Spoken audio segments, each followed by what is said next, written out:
Attention to all SSS members, sa mga nagtatanong, ang tanong po niya, pwede pa ba mag-apply ng emergency loan ngayon sa SSS? Sa video na ito, pakitapos hanggang sa dulo para malaman ang buong impormasyon.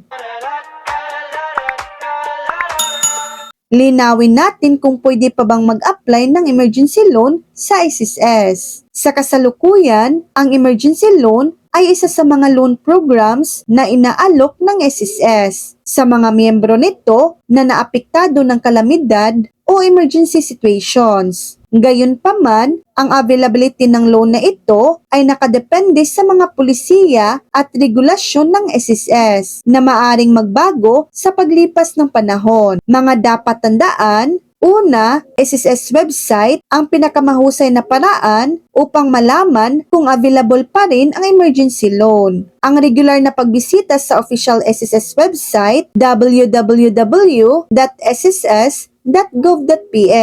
Doon mo makikita ang mga pinakabagong updates at announcements tungkol sa kanilang mga loan programs. Pangalawa, SSS announcement. Mag-abang sa mga announcement mula sa SSS tungkol sa kanilang mga loan offerings. Maaring may mga specific dates o conditions na kailangang sundin. Pangatlo, SSS branch. Maaari ka ring pumunta sa pinakamalapit na SSS branch para magtanong tungkol sa availability ng emergency loan at iba pang loan programs. Pang-apat, SSS hotline. Tumawag sa SSS hotline para magtanong tungkol sa kanilang mga loan programs at requirements. Mahalagang paalala, policy changes, ang mga pulisiya ng SSS ay maaring magbago, kaya't mahalaga na manatiling updated sa mga pinakabagong announcements. Eligibility requirements: kung available ang emergency loan, siguraduhing matugunan mo ang lahat ng eligibility requirements. So yan lang po ang latest update.